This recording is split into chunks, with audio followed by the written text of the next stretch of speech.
NAB ترامیم کو کالعدم قرار دے دیا گیا۔ 10 میں سے 9 ترامیم کو کالعدم قرار دے دیا گیا ہے۔ سپریم کورٹ نے نیب ترامیم کیس کا فیصلہ سنا دیا۔ نیب ترامیم کے خلاف چیئرمین پی ٹی آئی کی درخواست قابل سماعت قرار۔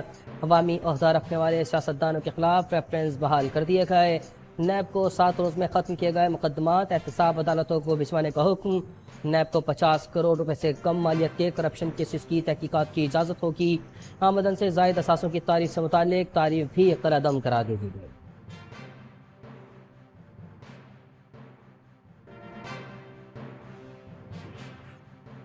سپریم کورٹ کے سنائے جانے والے نیب ترامیم کیس کے فیصلے میں جسٹس منصور علی شاہ کا اختلافی نوٹ شامل۔ سپریم کورٹ میں نیب ترامیم کیس 15 ماہ زیر سماعت رہا۔ عدالت نے 54 سماعتوں کے بعد گزشتہ ہفتے فیصلہ محفوظ کیا تھا۔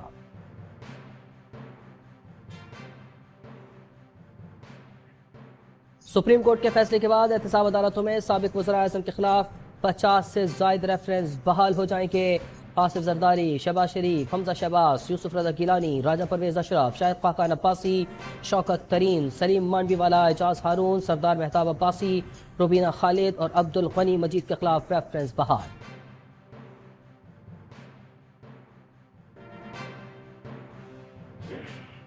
Chief justice supreme court Umar Ata Bandial نے آخری روز کورٹ کارروائی مکمل کر لی۔ وکلا کو آخری دن بھی good to see you all my friends کہا۔ وکلا کی جانب سے چیف جسٹس کے صبر و تحمل کی تعریف کی گئی، جس پر چیف جسٹس عمر عطا بندیال کا کہنا تھا کہ ہمارا فریضہ تھا اللہ کی خوشنودیوں کے ذہن میں رکھ کر کام کیا۔ انہوں نے مزید کہا، کالے کوٹ کا بار سے تعلق ہمیشہ رہتا ہے، انشاءاللہ وکلا سے پھر ملاقات ہوگی۔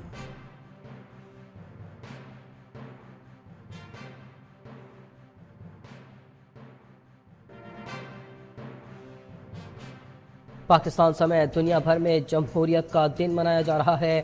ملک میں 3 دہائیوں سے بھی زیادہ عرصے تک براہ راست تامریت رہی۔ منتخب حکومتوں کو بھی غیر جمہوری قوتوں کا سامنا رہا۔ سیاسی رہنما اس بات پر متفق ہیں کہ ملک میں جمہوریت کا تسلسل ٹوٹنا نہیں چاہیے۔ عالمی یوم جمہوریت کے موقع پر چیئرمین پیپلز پارٹی کا پیغام، کہا کہ پاکستان کی 60% سے زائد آبادی نوجوانوں پر مشتمل ہے۔ نوجوان پاکستان کے لیے قیادت کے علاوہ اور کوئی چوائس نہیں۔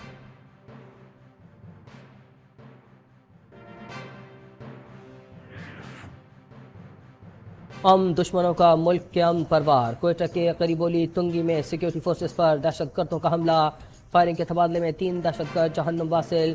پاک فوج کے صوبیدار قیصر رحیم نے بہادری سے مقابلہ کرتے ہوئے جوہری شہادت نوش کیا، 1 سپاہی زخمی۔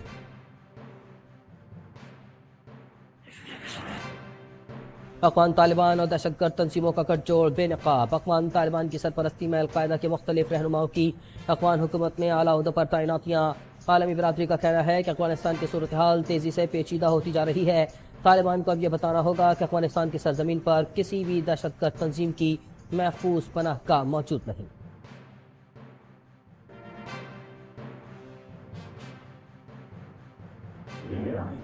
لنڈی کوتل میں تورخم سرحد کو 8 روز بعد ہر قسم کی آمد و رفت کے لیے کھول دیا گیا۔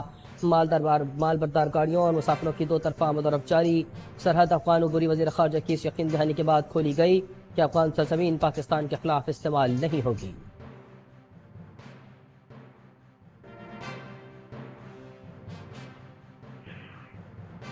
اور بجلی چوروں کے خلاف ملک بھر میں کارروائیاں مزید تیز۔ سیکریٹری پاور ڈویژن کے مطابق بجلی چوروں سے اب تک 1 ارب 74 کروڑ 80 لاکھ روپے تک ریکوری کی جا چکی۔ بجلی چوروں کے خلاف 5193 ایف آئی آر درج کروائی گئی ہیں۔ کریک ڈاؤن کے دوران 560 بجلی چوروں کو گرفتار کیا جا چکا۔